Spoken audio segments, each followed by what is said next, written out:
மகா பரிசுத்தமுள்ள எங்கள் பரலோக பிதாவே, உம்முடைய சமூகத்தில் மறுபடியும் நாங்கள் கூடி வந்து உம்முடைய நாமத்தை தொழுது கொள்ள, உம்மை ஆராதிக்க, உம்முடைய பிள்ளைகளோடு ஐக்கியப்பட, எங்களை அறிந்தவரை அறிந்து கொள்ள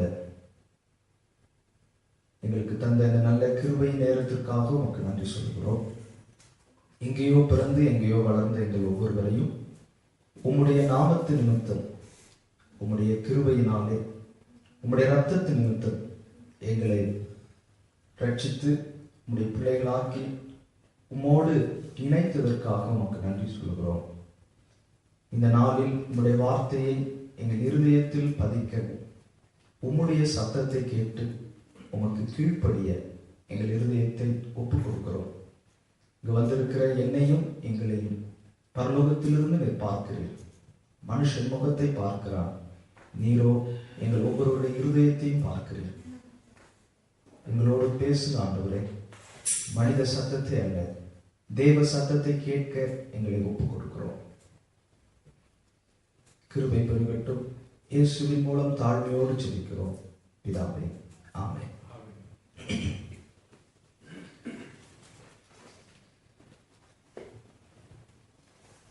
மறுபடியும் ஒரு புது வருஷம் 2015 ஜனவரி மாதம். எல்லாரும் ஹாப்பி நியூ இயர், போர்னே, புத்தாண்டு வாழ்த்துக்கள் சொல்லுவோம். கிறிஸ்துவனுடைய வருகை தாமதித்தால் டிசம்பர் 31 இது பழைய வருஷமாகும். 2016 புது வருஷமாகும். ஒரு வருஷம் போய் ஒரு வருஷம் வந்துட்டு இருக்கு. ஒரு தலைமுறை போய் இன்னொரு தலைமுறை வந்துட்டு இருக்கு. ஆண்டவருடைய ஊழியக்காரர்கள் நிறைய பேர் 2014 வருஷத்துல கிறிஸ்துவுக்குள் நித்திரை அடைந்திருக்கிறாங்க. நம்மோடு கூட இருந்த அநேகர் இந்த நாட்களில் இன்றைக்கு நம்மோடு இல்லை.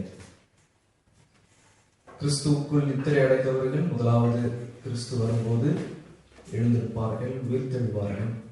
பிற்பாடு நாமும் அவர்களோடு இணைந்து இயேசு கிறிஸ்துவோடு அந்த பரலோக ராஜ்யத்தில் நாம் போய் குடியிருக்க போகிறோம் என்பது நம்முடைய அசைக்காத ஒரு விசுவாசமா இருக்கிறதுனால, நம்முடைய இந்த குறுகிய ஒரு உலக வாழ்க்கையில நமக்கென்று தேவன் நியமித்திருக்கிற ஓட்டத்தை வெற்றியோடு ஓடி முடிக்க, இன்றைக்கு நிறைய நேரங்களில் நாம பல கிறிஸ்தவ ஊழியர்களையும் கிறிஸ்தவ செய்திகளையும் கேட்டு பல தவறான வழிகளில் போய்விட பெரிய ஒரு ஆபத்து இருக்கிறதுனால, தேவையான முக்கியமான குறைகிற காரியத்தை குறித்து நான் இந்த நாளில் உங்களோடு பகிர்ந்து கொள்ள விரும்புகிறேன்.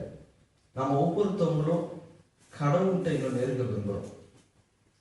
தேவனோடு இன்னும் நெருங்கி கிட்டி சேர்ந்து கடவுள் இன்னும் அறிந்து கொள்ள, அவருடைய அறிவை பெற்றுக்கொள்ள, என்னை சிருஷ்டித்தவர் யார், என்னை இந்த உலகத்துல வாழும்படிக்கு என்னை வைத்தவர் யார், அவருக்கும் எனக்கும் உள்ள உறவு எப்படிப்பட்டதா இருக்குது.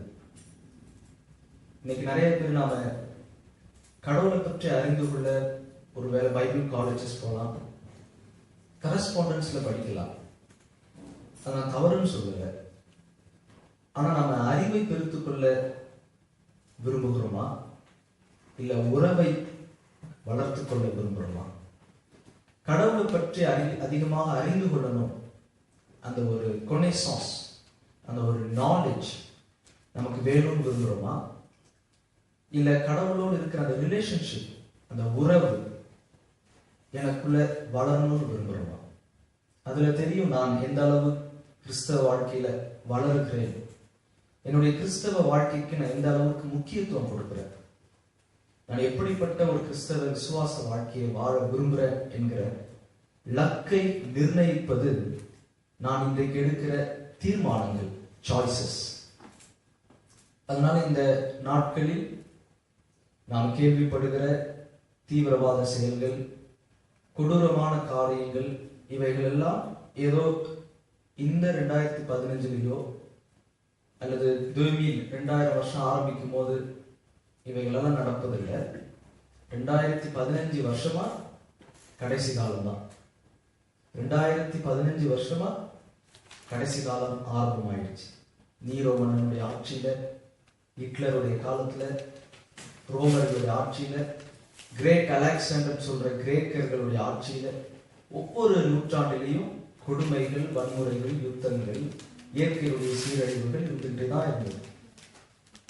ஸோ இந்த காரியங்கள் எல்லாம் நம்ம பார்க்கும்போது இதோ வாசற்படியிலே அவர் வந்து விட்டார். இவைகளெல்லாம் முடிவுக்கு ஆரம்பம், வேதனைகளுக்கு ஆரம்பம் என்ற ஒரு காலத்துல கிறிஸ்துனுடைய வருகை ரொம்ப சமீபமா இருக்கிற ஒரு சூழ்நிலையில சபையாகி நீங்களும் நானும் வைக்கப்பட்டிருக்கிறோம். நம்ம ஒவ்வொருத்தவங்களுக்கும் தேவையான முக்கியமான ஒரு காரியம். இந்த நாட்கள்ல டிவியை திருப்பினாலும் சரி, புஸ்தகங்களை வாசித்தாலும் சரி, சிடிஸ்ல மெசேஜஸ் கேட்டாலும் சரி, இன்னைக்கு கிறிஸ்தவ சபை சரித்திரத்துல இல்லாத அளவுக்கு இந்த நூற்றாண்டில் அல்லது இந்த சில 10-20 பத்தாண்டுகளில் கிறிஸ்தவ ஊழியர்களும் ஊழியர்களும் அதிகமா நாம பெருகி இருக்கிறோம். எங்க போனாலும் சர்ச்சஸ் இருக்கு, எங்க போனாலும் ஊழியர்கள் இருக்கிறாங்க. ஸோ சர்ச் ஹிஸ்டரியில சபை சரித்திரத்துல இல்லாத அளவுக்கு ஒரு பெரிய எழுப்புதல், பெரிய சபையின் வளர்ச்சியை நம்ம எங்க போனாலும் எல்லா நாட்டிலையும் பார்க்க முடியும். ஸோ அது ஒரு பக்கம் இருக்க, இத்தனை பரந்த வளர்ந்த வித்தியாசமான கண்ணோட்டங்களோடு இருக்கிற ஊழியர்களுக்கு மத்தியில ஒரு சுத்த சுவிசேஷத்தை, அந்த டிலைட்டட், அதாவது திவ்ய ஆகாம கலக்கப்படாத சுவிசேஷத்தோடு அந்த ஆதி திருச்சபையில எப்படி அவங்க அந்த விசுவாசத்தை காத்து கொண்டாங்களோ அதே போல இப்பவும் நான் இந்த நாட்களில் வாழணும்னா நமக்கு தேவையானது மெத்தட்ஸ், டெக்னிக்ஸ் இல்ல, பைபிள் மெத்தட். வேதத்தின்படி நம்முடைய வாழ்க்கையை அமைத்துக் கொள்ளும்போதுதான் நம்முடைய கிறிஸ்தவ விசுவாசமும் கிறிஸ்தவ வாழ்க்கையும் ஊழியமும் தேவனால் அங்கீகரிக்கப்படும், தேவனுக்கு மகிமையா இருக்கும், அது கடவுளால் வருகிற மகிமையை தேடுகிறதா இருக்கும். பிலிப்பியர் 3வது அதிகாரத்தில் நாம் வாசிக்கிறோம்.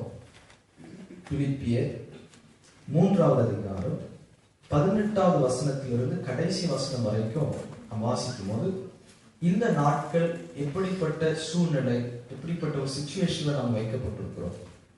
பிலிப்பியர் 3வது அதிகாரம் 18லிருந்து 21 வரைக்கும் நான் வாசிக்கிறேன். ஏனெனில் அநேகர் வேறு விதமாய் நடக்கிறார்கள். அவர்கள் கிறிஸ்துவின் சிலுவைக்கு பகைஞர் என்று உங்களுக்கு அநேக தரம் சொன்னேன். இப்பொழுது கண்ணீரோடும் சொல்லுகிறேன். அவர்களுடைய முடிவு அழிவு, அவர்களுடைய தேவன் வயிறு, அவர்களுடைய மகிமை அவர்களுடைய லட்சியம். அவர்கள் பூமி கழுத்தவைகளை சிந்திக்கிறார்கள். நம்முடைய குடியிருப்போ பரலோகத்தில் இருக்கிறது. அங்கே இருந்து கர்த்தராய் இருக்கிற இயேசு கிறிஸ்து என்னும் இரட்சகர் வர எதிர்பார்த்து கொண்டிருக்கிறோம். அவர் எல்லாவற்றையும் தமக்கு கீழ்ப்படுத்திக் கொள்ளத்தக்க தம்முடைய வல்லமையான செயலின்படியே நம்முடைய அற்பமான சரீரத்தை தம்முடைய மகிமையான சரீரத்திற்கு ஒப்பாக மறுரூபப்படுத்துவார். ஆதலால் எனக்கு பிரியமும் வாஞ்சியுமுள்ள சகோதரரே, எனக்கு சந்தோஷமும் கிரீடமுமானவர்களே, பிரியமானவர்களே, இந்தபடியே கர்த்தருக்குள் நிலைத்திருங்கள். கர்த்தருக்குள் நிலைத்திருப்பதற்கு இந்த நாட்கள்ல நம்ம பார்க்கிற ஊழியங்கள், ஊழியர்கள், விசுவாச குடும்பங்கள், இவங்கெல்லாம் பார்க்கும்போது இன்னைக்கு நிறைய பேர் வேறு விதமாய் நடக்கிறாங்க. அவங்களாம் யாரு? கிறிஸ்துவின் சிலுவைக்கு பகைஞர். Many are living as enemies of the cross of Christ. கிறிஸ்துவின் சிலுவைக்கு முக்கியத்துவம் கொடுக்காம பாடுகளற்ற ஒரு கிறிஸ்தவ வாழ்க்கையை வாழதான் இன்னைக்கு நிறைய பேர் விரும்புகிறத நாம பார்க்க முடியும். சாரி, நாம கிறிஸ்துவின் சிலுவைக்கு பகைஞராகாம, சிலுவையை குறித்து மேன்மை பாராட்ட, மற்றவங்களை போல வேறு விதமாய் நடக்காம, தேவனுக்கு கீழ்ப்படிந்து அவருடைய வழிகளில் நடப்பதற்கு, நம்முடைய குடியிருப்பாகிய பரலோகத்தை நம்முடைய எண்ட் விஷன், நம்முடைய டெர்மினஸ், நம்முடைய நோக்கம் பரலோகத்துக்கு போகணும். கடவுளோடு வாழணும். அதற்கு இங்க நான் என்ன செய்யணும்? நான் வேற விதமா நடக்கக்கூடாதுன்னா நான் என்ன செய்யணும்? இன்னைக்கு நாம எங்க பார்த்தாலும் தேவனை அறிந்து கொள்ளணும்.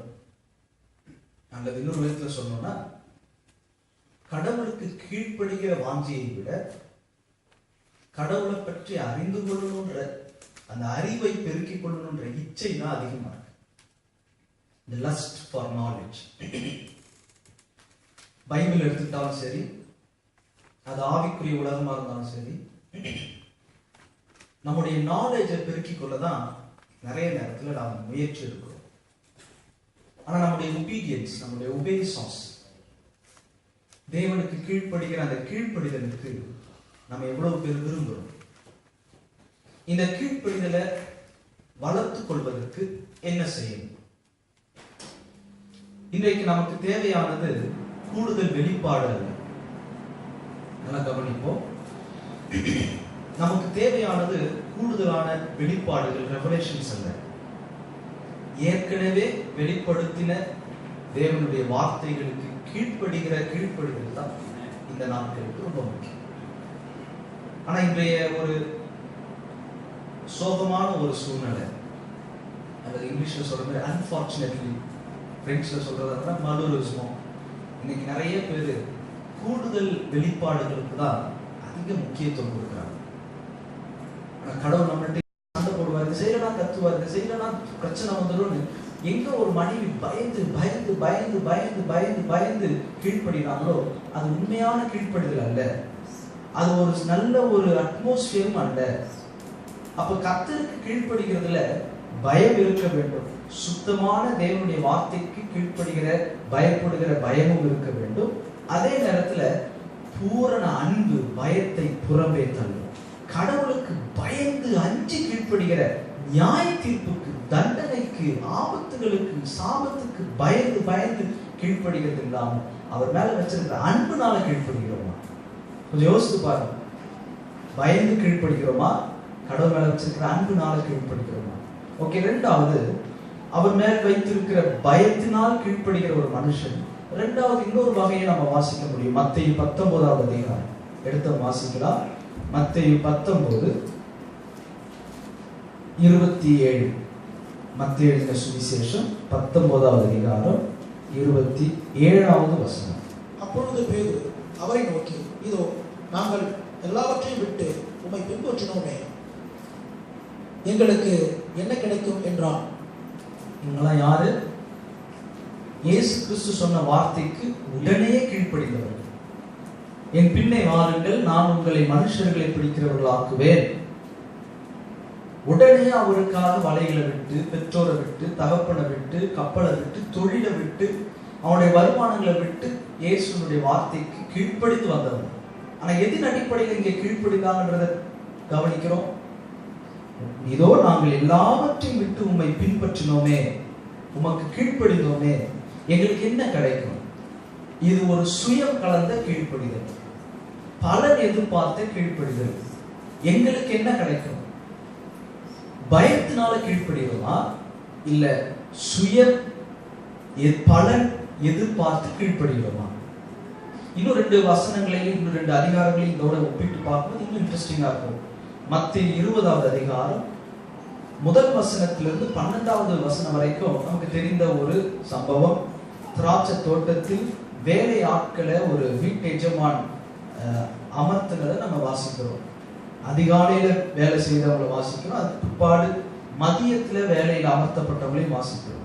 10வது வசனத்திலிருந்து வாசிக்கிற மத்தேயு 20:10. முந்தி அமர்த்தப்பட்டவர்கள் வந்து தங்களுக்கு அதிக கூலி கிடைக்கும் என்று எண்ணினார்கள். அவர்களும் ஆளுக்கு ஒவ்வொரு பணம் வாங்கினார்கள். வாங்கிக் கொண்டு வீட்டு எஜமானை நோக்கி, பிந்தி வந்தவர்களாகிய இவர்கள் 1 மணி நேரம் மாத்திரம் வேலை செய்தார்கள். பகலின் கஷ்டத்தையும் வெயிலின் உஷ்ணத்தையும் சகித்த எங்களுக்கு இவர்களை சமமாக்கினீரே என்று முறுமுறுத்தார்கள். இவங்க எப்படி கீழ்ப்படிஞ்சாங்க? மற்றவர்களோடு எங்களையும்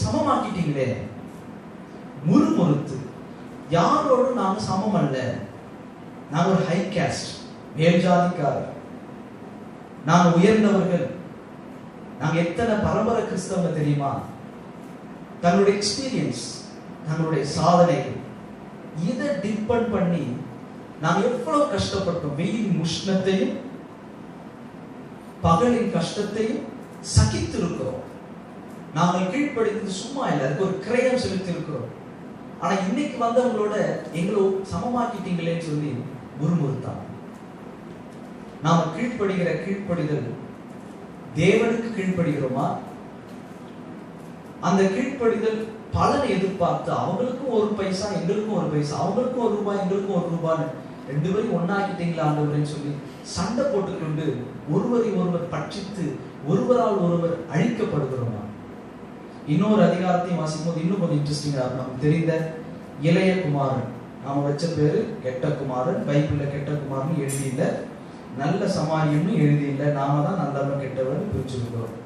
லூக்கா 15வது அதிகாரம் 29வது வசனத்துல மூத்த குமாரன் வயலில் இருந்து வந்து அவர் கேட்கிற கேள்வி, அப்பாவுக்கு கீழ்ப்படிஞ்சு சொத்துல பாகம் கேட்கல, பிரிஞ்சுக்கிட்டு வேண்டியதை பிரிச்சுக்கிட்டு ஓடல, நல்ல கீழ்ப்படிஞ்ச புள்ள 29வது வசனத்துல என்ன கேட்கிறாரு பாருங்க. லூக்கா 15:29. மூத்த மகன் தகப்பனுக்கு பிரதியுத்தரமாக, இதோ இத்தனை வருஷ காலமாய் நான் உமக்கு ஊழியம் செய்து, அல்லது இத்தனை வருஷ காலமாய் உமக்கு கீழ்ப்படிந்து ஒரு காலம் உம்முடைய கற்பனையை மீறாதிருந்தும் என் சிநேகிதரோடே நான் சந்தோஷமாய் இருக்கும்படி நீ ஒரு காலம் எனக்கு ஒரு ஆட்டுக்குட்டியாவது கொடுக்கவில்லை. சின்ன ஒரு ஆட்டுக்குட்டி எனக்கு கொடுத்திருக்கீங்களா? இதை நாம இன்னைக்கு எப்படி நாம நிறைய நேரத்துல இதே சுபாவத்தை நம்ம பிரதிபலிக்கிறோம். எனக்கு ஒரு முறை மைக்கு கொடுத்திருப்பீங்களா? ஒரு முறை ஜெபிக்கிறதுக்கு வாய்ப்பு கொடுத்திருக்கிறீங்களா?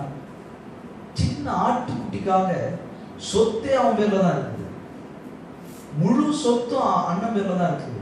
ஆனா அவன் என்ன கேட்டு சண்டை போடுறான்? ஒரு ஆட்டுக்குட்டி கொடுத்திருக்கீங்களா? ஒரு முறை முன்னாடி சீட்ல உட்கார வச்சு மற்றவங்களோட எங்களையும் உட்கார வச்சு போர்வை போத்து எங்களையும் மதிச்சிருக்கீங்களா? அந்த சின்ன ஆட்டுக்குட்டிக்காக இன்னைக்கு முறுமுறுத்துக்கிட்டு ஒதுங்கி போய் வீட்டுக்கு வெளியே நிற்கிற மூத்த குமாரனை போல முழு வருஷமும் இத்தனை வருஷ காலமாய் கீழ்ப்படிந்து ஊழியம் செய்து ஒரு காலம் உம்முடைய கற்பனையை மீறாது இருந்தேன். எந்த விஷயத்திலையும் மீறல, முழுமையா கீழ்ப்படிந்தேன். ஆனா உள்ள நோக்கம், இன்டென்ஷன் என்ன? எனக்கு ஒரு ஆட்டுக்குட்டி கூட கிடைக்கலையே, நான் கேட்காம நீங்க எனக்கு ஒரு முறை ஆட்டுக்குட்டி கொடுத்துருக்கீங்களான்னு இந்த மூத்த குமாரன் கேட்டது போல இன்னைக்கு கடவுளுக்கு பயந்து அவருடைய ஆக்கினைக்கு கீழ்ப்படியாமையின் பிள்ளைகள் மேல் வரும் தேவ கோபாக்கினையை மனதில் வச்சு அந்த ஜட்ஜ்மெண்ட்டுக்காக பயந்துகிட்டு கீழ்ப்படுகிறோமா?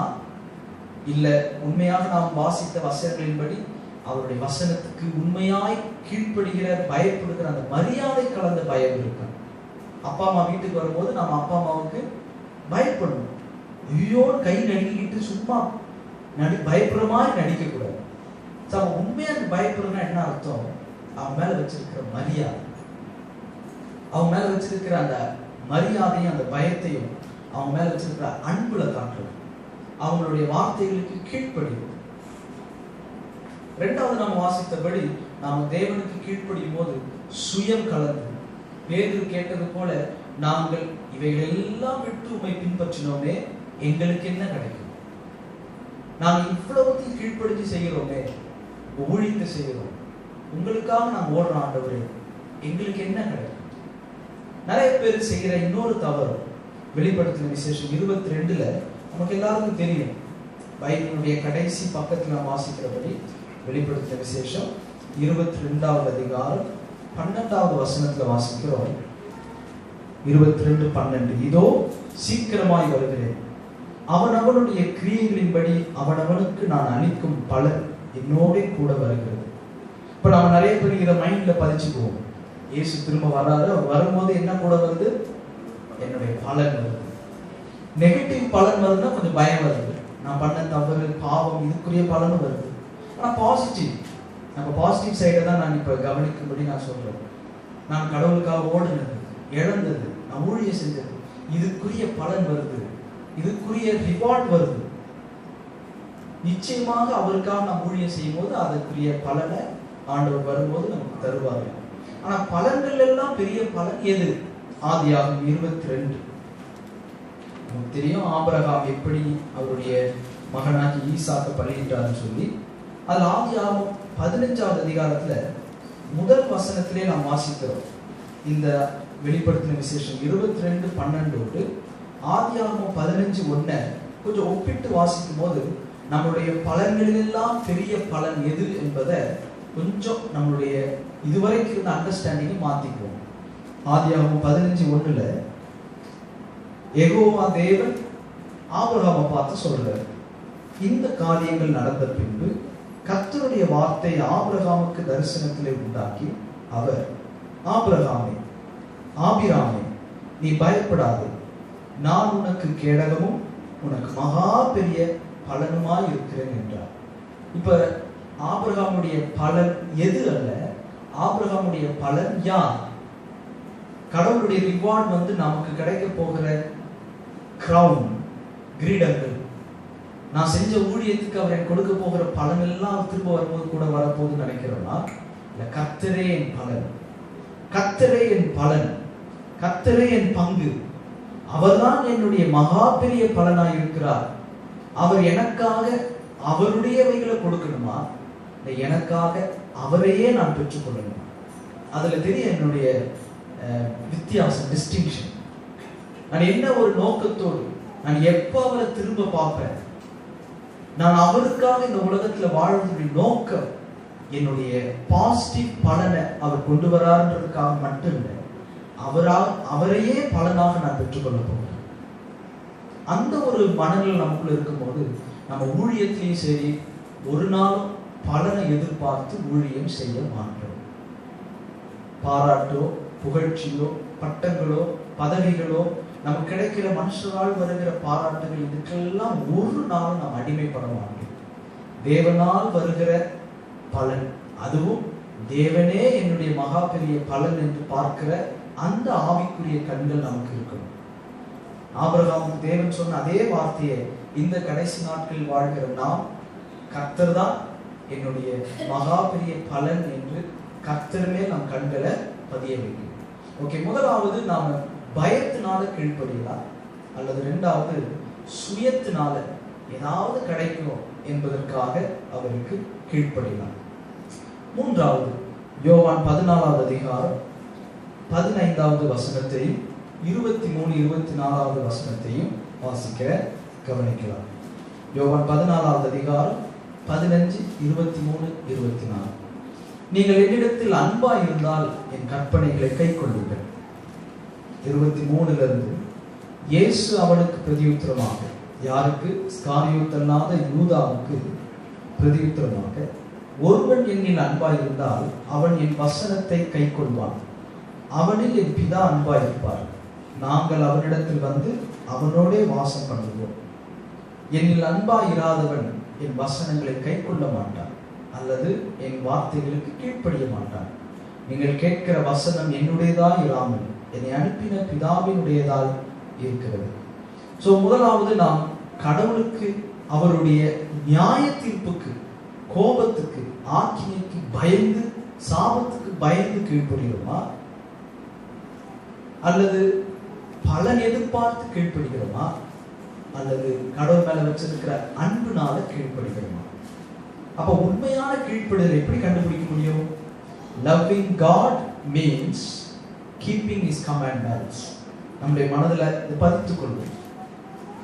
கடவுள் மேல வச்சிருக்கிற அன்பு அப்படின்னு என்ன அர்த்தம்? கடவுளுடைய வார்த்தைக்கு கீழ்ப்படிதல். அப்ப அவர் மேல வச்சிருக்கிற அன்பு தான் அவருக்கு கீழ்ப்படுகிற கீழ்ப்படிதல். அவருக்கு கீழ்ப்படுகிற கீழ்ப்படிதல் தான் அவர் மேல வச்சிருக்கிற அன்பு. அப்படின்னா என்ன அர்த்தம்? கடவுள் நம்ம ஒவ்வொருத்தரையும் பார்த்து கேட்கறது என்ன? என் மேல அன்பா இருக்கிறேன்னு சொன்னா அது எதுல ப்ரூஃப் பண்ணு? எனக்கு கீழ்ப்படிச்சு காட்டு. இங்க கையை தூக்குறது, ஆராதிக்கிறது, ஊழியம் பண்றது வெரி குட். ஆனா என் மேல வச்சிருக்கிற அன்பு உண்மைனா என்னுடைய வார்த்தைகளுக்கு கீழ்ப்படுகிற கீழ்ப்படுதலை காட்டு. வீட்டுல, உன் சிந்தையில, உன் வாழ்க்கையில நான் எந்த அளவு முக்கியம் என்பதை என்னுடைய வார்த்தைகளுக்கு நடுங்கி கீழ்ப்படுகிறதுல என் மேல நீ வச்சிருக்கிற அன்பை ப்ரூஃப் பண்ணி காட்டு. இல்லைன்னா அன்பு உண்மை இல்லை, அது மாய்மாலமான அன்பு, அது பலன் எதிர்பார்க்கிற அன்பு, அது சுயம் கலந்த அன்பு, அது கோப ஆக்கினைக்கு பயப்படுகிற அன்பு. கடவுள் என்ன ஒரு நாள் நரகத்துல போட்டுறக்கூடாது, என்னுடைய நியாய தீர்ப்பு தப்பா வந்துடக்கூடாது, என் கடவுள் என் மேல அன்பா இருக்கணும்னு சொல்லி எனக்கே லஞ்சம் கொடுக்கலாம்னு பாக்குறியா? உண்மையா கடவுள் கீழ்ப்படிக்கணும்னா எப்படி கீழ்ப்படிக்கணும்? அன்பின் மிகுதியால கீழ்ப்படிக்கணும். சுயம் கலந்தோ எதிர்பார்த்தோ பலனையோ இல்ல சமமாக்கிறீரே என்று முறுமுறுத்தோ அல்லது பயப்பட்டு தேவ கோபாக்கினைக்கு பயந்தோ இனி நாம கீழ்ப்படிய மாட்டோம் ஆண்டவரே, உங்க மேல வச்சிருக்கிற அன்புனால கீழ்ப்படிவோம் என்று சொல்லும் போதுதான் நிச்சயமாக கடவுளோடு நெருங்குகிற ஆன்மீக ஆவிக்குரிய வாழ்க்கையை ஒரு முதிர்ச்சிக்குள்ள நாம போறோம். எபேசியர் நம்ம எல்லாருக்கும் தெரிந்திருக்கிறபடி குவீன் ஆஃப் எபிஸ்டல் சொல்லுவாங்க, நிருபங்களின் ராணி. முதல் 3 அதிகாரங்கள்ல கிறிஸ்தவ உபதேசங்களையும் கடைசியா வர 3 அதிகாரங்கள்ல கிறிஸ்தவ டியூட்டிஸ், கிறிஸ்தவ வாழ்க்கையில் எப்படி வாழணும் என்கிற நடைமுறையை குறித்து பவுல் அழகாக எழுதியிருக்கிறார். ஆனா இந்த நிருபம், இந்த கடிதம் முடியும் போது கடைசி வசனம் எப்படி முடியுது தெரியுமா? எபேசியர்ல இருக்கிற 6 அதிகாரம் கொண்டு இந்த சின்ன கடிதம் கடைசி வசனம் எப்படி முடியுது பாருங்க. எபேசியர் 6வது அதிகாரம் 24வது வசனம். எபேசியர் 6:24. நம்முடைய கர்த்தராகிய இயேசு கிறிஸ்துவின் இடத்தில் அழியாத அன்புடனே அன்பு கூறுகிற யாவரோடும் கிருபை உண்டாயிருப்பதாக. ஆமென். நம்ம நிறைய நேரத்துல ஆசீர்வாதத்துக்காக வேண்டி நிற்போம் சொல்லும் போது திரியேக ஆசீர்வாதம் கொடுக்கப்படுது. ஆனா இங்க பவுல் நமக்கு இந்த கடிதத்துல ஒரு அருமையான ஒரு ஆசீர்வாதத்தை எழுதியிருக்கிறார். இயேசு கிறிஸ்துவின் இடத்தில் எப்படி அன்பு கூறுகிறவங்க? அழியாத அன்புடனே அன்பு கூறுகிற யாவரோடும் ஒவ்வொருவரோடும் கிருபை உண்டாயிருப்பதாக. ஆமென். சோ கடவுள் மேல நம்ம வச்சிருக்கிற அன்பு அது உண்மையா இருக்கு. நான் முதல்ல ஒரு எக்ஸாம்பிள் கொடுத்தேன்.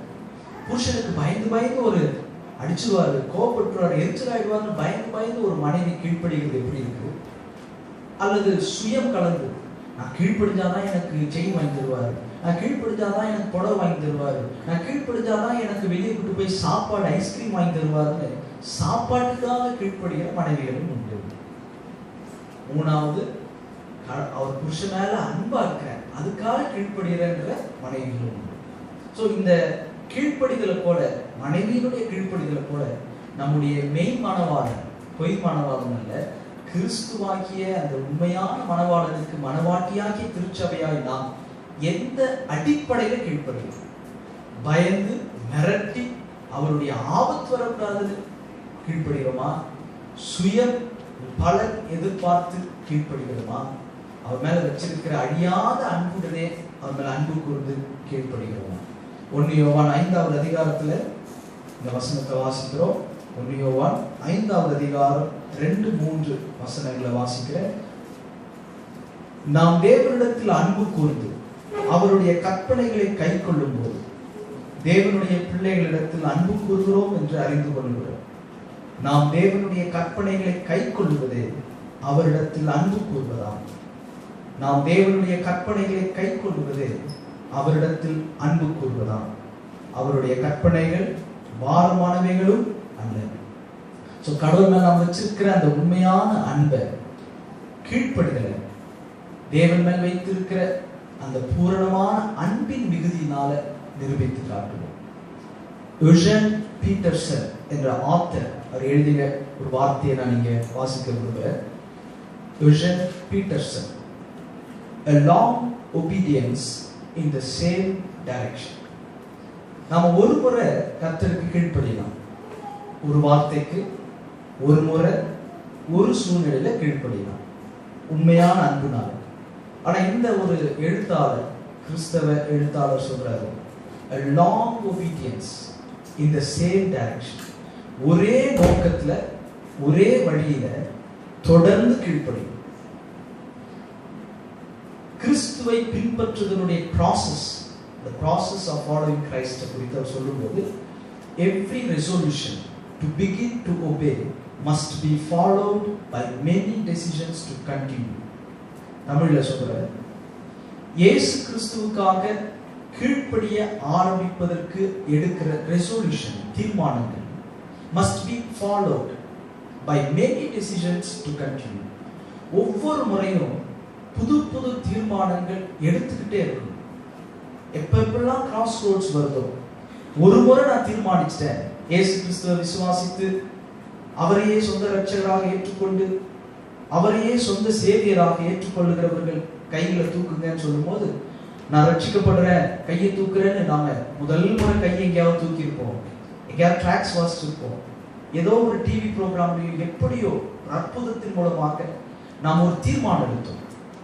எனக்கு இயேசுதான் ரட்சகர்னு சொல்லி அவரை விசுவாசித்து ஒரு டெசிஷன், ஒரு ரெசல்யூஷன் பண்ணோம், ஒரு முடிவு எடுத்தோம். பட் அந்த ரெசல்யூஷன்ஸ் ஒரு முறை மட்டும் இல்லை, it must be followed by many decisions to continue. அதனாலதான் அந்த எழுத்தாளர் அழகா சொல்லியிருக்கிறார், லுசியன் பீட்டர்ஸ் என்றவர், a long obedience in the same direction. நாம் கிறிஸ்துவை நோக்கி கிறிஸ்துவின் வழியில் பிதாவினிடத்தில் அந்த கிருபாசனம், கிருபை ஆசனம், the throne of grace, அந்த கிருபை ஆசனத்துல தைரியமாக நாம போல்டா போறோம். அவரிடத்துல இன்னும் நெருங்குவதற்கு நாம் செய்ய வேண்டிய, எடுக்க வேண்டிய, புதுப்பிக்க வேண்டிய, மறுபடியும் மறுபடியும் பலிபீடத்தில் வைக்க வேண்டிய ஒரு பொருத்தனை, ஒரு கீழ்ப்படிதல் நாம் எப்போதும் தொடர்ந்து நாம் எடுக்கிற ஒவ்வொரு டெசிஷன்ஸ், நான் பேசுகிற வார்த்தை, நான் சிந்திக்கிற சிந்தனை, என்னுடைய சுபாவம், என்னுடைய கேரக்டர், என்னுடைய வாழ்க்கையினுடைய ஒவ்வொரு சூழ்நிலையிலும் நான் என்றைக்கோ கீழ்ப்படிந்தேன் இல்லை, தொடர்ந்து கீழ்ப்படுகிறதுக்கு தொடர்ந்து தீர்மானங்கள் எடுக்கணும். ஒரு நாள்ல நம்ம எத்தனை டெசிஷன் எடுக்கிறோம்? நம்ம கைக்கு, நம்ம காலுக்கு, நம்ம உடம்புக்கு ஒவ்வொரு நாளும் நம்ம டிசிஷன் எடுத்துக்கிட்டே இருக்கிறோம், சாய்ஸ் பண்ணிக்கிட்டே இருக்கிறோம். இந்த ட்ரெஸ் போடலாமா, அந்த ட்ரெஸ் போடலாமா, இவங்களுக்கு ஃபோன் பண்ணலாமா, அவங்களுக்கு ஃபோன் பண்ணலாமா, இந்த சேனல் பார்க்கலாமா, அந்த சேனல் பார்க்கலாமா, சாய்ஸஸ் நமக்கு இருந்துகிட்டே இருக்கும். கர்த்தருக்கு பிரியமான ஒரு வாழ்க்கையை வாழ நமக்கு தேவையான யுக்தி, டேலண்ட்ஸ், தாளந்துகள் இதெல்லாம் ஒரு பக்கம் இருக்கிறது நல்லது. அதெல்லாம் ரெண்டாவது, மூணாவது. ஃபர்ஸ்ட், கர்த்தருக்கு கீழ்ப்படுகிறோம். அவருக்கு எந்த அளவுக்கு நம்ம கீழ்ப்படுகிறோமோ, மனுஷருக்காக அல்ல, சுயத்துக்காக அல்ல, கடவுளுடைய கோபாக்கினிக்காக பயந்தும் அல்ல, அவர் மேல வச்சிருக்கிற அன்புனால நான் கீழ்ப்படுகிறேன். அந்த அழியாத அன்புடனே அன்பு கூறுகிறவர்களோடு கர்த்தருடைய கிருபை. இங்க கூடி வந்திருக்கிற நாம், நம்மளுடைய லைஃப்ல இனி நாம் சந்திக்க போகிற காலங்கள் பெட்டரான காலம் இனி கிடையாது. The best is yet to be, the worst is yet to be. இனி நாம் சந்திக்க போகிற காலங்கள் இன்னும் கொடிய காலங்கள் தான். நல்ல காலம் பிறக்க போதுன்றதுக்கே வார்த்தைக்கு இடமே இல்லை. இன்னைக்கு விட நாளைக்கு இன்னும் மோசமா இருக்கும். உங்களை விட உங்க பிள்ளைகளுடைய வாழ்க்கை இன்னும் மோசமா இருக்கும். அப்ப நாம் இன்றைக்கு நான் கர்த்தருக்கு எந்த அளவு கீழ்ப்படுகிறோமோ அதன் அடிப்படையில தான் என்னுடைய புத்தி உள்ள வாழ்க்கையை நான் கட்ட முடியும். மத்திய 7ல 2 விதமான ஃபவுண்டேஷன் இயேசு சொன்னார். மணலின் மீது கட்டுகிறவன், கற்மலையின் மீது கட்டுகிறவன். ஒருவன் புத்தி உள்ளவன், இன்னொரு புத்தி இல்லாதவன். ஏன் அவர் வைஸ் மேன் சொன்னார்? ஏன் புத்தி உள்ளவன் சொன்னார்? ஏன் ஒருத்தனை முட்டாள்னு சொன்னார்? என் வார்த்தைகளை கேட்டு அவைகளின்படி செய்கிறவன் எவனோ அவனே புத்தி உள்ளவன், அவனே கண்மலையின் மீது தன் வீட்டை கட்டினான். என் வார்த்தை இன்னொருத்தரும் கேட்கிறான், ஆனா கேட்டு அவைகளின்படி செய்யாதவன் எவனோ அவன் புத்தி இல்லாதவன், அவன் மணலின் மீது தன் வீட்டை கட்டினான். 2 பேருக்குமே பெருமழை சுரிந்தது, 2 பேருக்குமே பெருவெள்ளம் வந்தது, பெரும் காற்று அடித்தது. ஆனா ஒருவன் கட்டிய வீடு விழல, இன்னொருத்தன் கட்டினது விழுந்து முழுவதும் அழிந்தது. சோ யார் புத்தி உள்ளவன், யார் புத்தி இல்லாதவன்? வசனத்தை கேட்கிறவங்க 2 பேருமே கேட்டாங்க. ஆனா யார் அவைகளின்படி செய்தார்களோ அவங்கதான் புத்தி உள்ளவன். யார் செய்யலையோ, கீழ்ப்படியலையோ அவங்க புத்தி இல்லாதவன். சோ நம்ம புத்தி உள்ள, பக்தி உள்ள ஒரு கிறிஸ்தவ வாழ்க்கையை வாழ்ந்து காட்ட, மனுஷருக்கும் தேவனுக்கும் முன்பாக யோக்கியமானவைகளை செய்து தேவனாலும் மனுஷராலும் அங்கீகரிக்கப்பட்ட ஒரு வாழ்க்கையை வாழ்வதற்கு நமக்கு இருக்கிற நாலேஜ்ல, நமக்கு இருக்கிற obedience to God. ஃப்ரான்சில் அழகா சொல்லணும்னா, la connaissance de la parole de Dieu விட l'obéissance de la parole de Dieu தான் முக்கியம். கர்த்தருடைய வார்த்தையை அறிகிற அறிவை விட கர்த்தருடைய வார்த்தைக்கு கீழ்ப்படுதல் தான் இன்னைக்கு முக்கிய தேவை. நம்ம எவ்வளவு வசனம் மனப்பாடம் பண்ணோம், தப்பு இல்லை. சங்கீதம் 119:11 வாசிக்கிறப்ப இந்த வார்த்தையை என் மனதிலே வைத்தேன். மனப்பாடம் பண்றது தப்பே கிடையாது. அவைகளால் நான் பாவம் செய்யாதபடிக்கு நான் பாதுகாக்கப்பட்டேன் தாவீது சொல்றாரு. சோ மனனம் செய்வது ரொம்ப முக்கியமான ஒரு டியூட்டி. அதோடு கூட ஒரு வார்த்தைக்கு கீழ்ப்படுகிறது தான் சாத்தானை விட நம்ம ஒரு படி மேல வைக்கும். சாத்தானுக்கு வேதத்தில் இருக்கிற எல்லா வசனமும் மனப்பாடமா தெரியும். ஆனா ஒரு வசனத்துக்கு கீழ்ப்படி. நம்ம பைபிள்ல இருக்கிற எல்லா வசனமும் மனப்பாடமா தெரியாட்டினாலும் தெரிந்த ஒவ்வொரு வசனத்துக்கும் நம்ம கீழ்ப்படி ஆரம்பிச்சிட்டோம்னு சொன்னாங்க. இன்றைக்கு நாம் கொண்டாடின நியூ இயர், கிறிஸ்மஸை விட நெக்ஸ்ட் கிறிஸ்மஸ், நெக்ஸ்ட் நியூ இயர்ல, நெக்ஸ்ட் ஈஸ்டர்ல இன்னும் கிறிஸ்தவ வாழ்க்கையில வளர்ந்துருக்கும். இங்க கிறிஸ்தவ வாழ்க்கையில வளர விரும்புகிறவர்களுக்கு ஒரு ஃப்ரீ ஒரு இன்விடேஷன் ஆண்டவர் தரார். எனக்கு கீழ்ப்படிந்தார், என்னுடைய வார்த்தை கீழ்ப்படிந்தார். யார் தேவனுக்கு கீழ்ப்படுகிறாங்களோ அவங்களுக்கு தான் சாத்தான் கீழ்ப்படிவான். சாத்தான் எனக்கு கீழ்ப்படியணும், நான் சொல்றதை அவன் செய்யணும்னா நான் கடவுளுக்கு கீழ்ப்படியணும். இங்க இருக்கிற நம்ம ஒவ்வொருத்தவங்களும் நம்மளுடைய ஹிடன் லைஃப், நம்முடைய மறைவான சீக்ரெட் லைஃப்ல, அந்தரங்க வாழ்க்கையில் தேவனுக்கு கீழ்ப்படிய அந்த முக்கியத்துவத்தை மட்டும் கொடுத்து பாருங்க. நிச்சயமாக கடவுள் உங்களுக்கு இதை தருவார், அதை தருவார் நான் சொல்லுவேன். நிச்சயமாக தேவனை பிரியப்படுத்துகிற ஒரு வாழ்க்கையை வாழும். இவர் என்னுடைய நேசகுமாரன், இவரில் நான் பிரியமாய் இருக்கிறேன். பிதா இயேசு கிறிஸ்துவை பார்த்து சொன்னது போல என்னையும் பார்த்து அவர் சொல்லணும். உங்களை நான் அறியேன்னு அவர் சொல்லிடக்கூடாதுன்னா அவருடைய வார்த்தைக்கு நடுங்கி கீழ்ப்படியும்.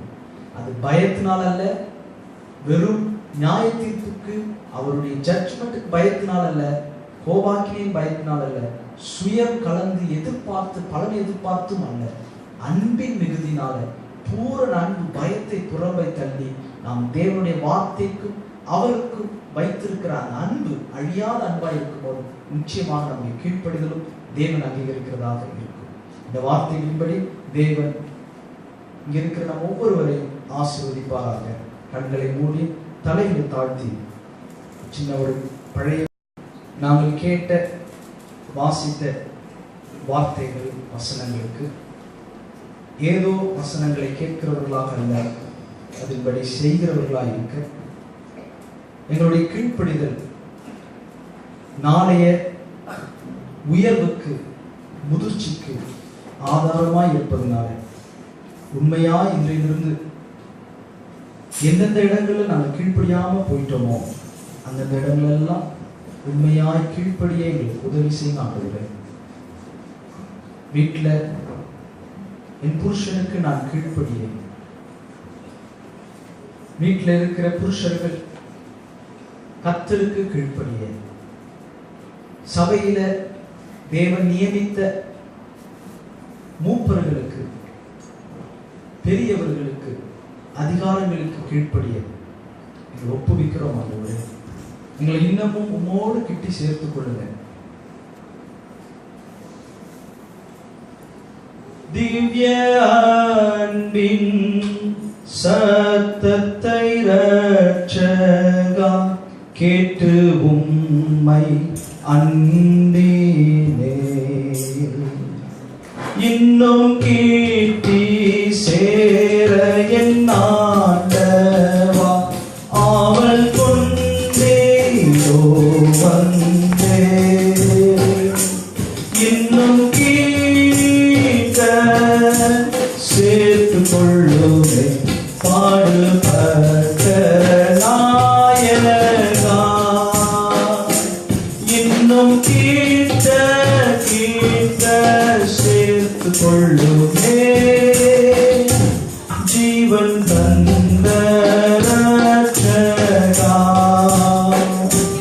என்னை மோற்றுவே இந்த நேரத்தில் சொந்தமாக்கி கொள்ளுமே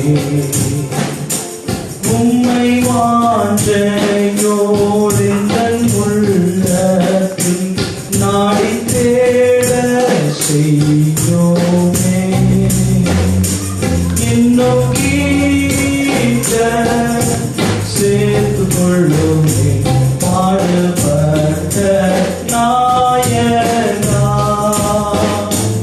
இன்னும் கீட்ட கீட்ட சேர்த்து கொள்ளுமே ஜீவன் தந்த ரட்சகா திருப்பாதத்தில் தங்கும் போதெல்லாம் பேரானந்தம் காண்கிறேன் உம்மை நோக்கி வேண்டுதல் செய்கையில் என் சந்தோஷமா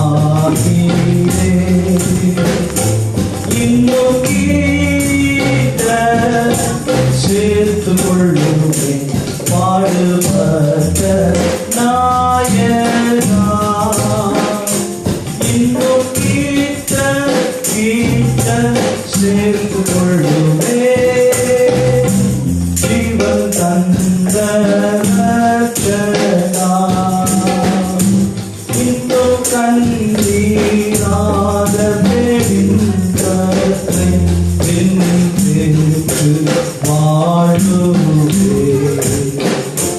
திவ்ய அன்பின் நாடமும் நீளமும் அங்கே கண்டானே. இன்னும் கீட்ட சேர்த்து கொள்ளுமே பாடுபட்ட நாயகா. இன்னும் கீட்ட சேர்த்து கொள்ளுமே ஜீவன் தந்த ரட்சகா. திவ்ய அன்பின் சத்தத்தை ரட்சகா கேட்டு உம்மை அன்பிலே. இன்னும் கீட்டி சேர என் ஆண்டவா அவள் கொண்டேதோ வந்தே. இன்னும் கீட்ட சேர்த்து கொள்ளுமே பாடுபட்ட நாயகா. இன்னும் கீட்ட சேர்த்து கொள்ளுமே ஜீவன் தந்த ரட்சகா.